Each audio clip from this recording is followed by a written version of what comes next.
I remember the first day out that I actually wore a skirt, out on the street, in public, as trans. I've been building up to this day for a long time. The journey from closet to a more integrated transgender identity is hard and can be terrifying at times, ultimately making that first step out of the door particularly so.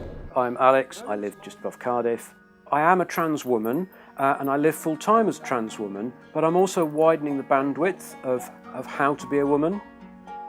So I've always made and fixed stuff, from an earliest age. And kind of in my early years, it also was very much tied into a masculine identity, having dirty hands, that's like masculine.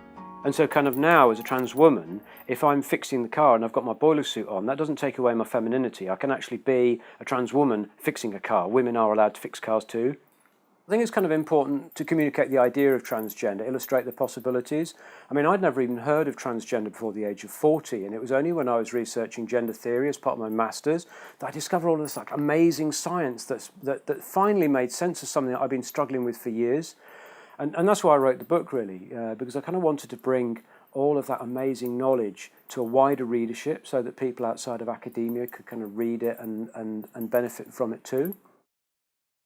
The prospect of the thought of surgery terrifies me. The idea that to be accepted as a woman, I'd have to surrender my body to medical science to make it conform to, it's sort of offensive, really. I mean, to be obliged, that is.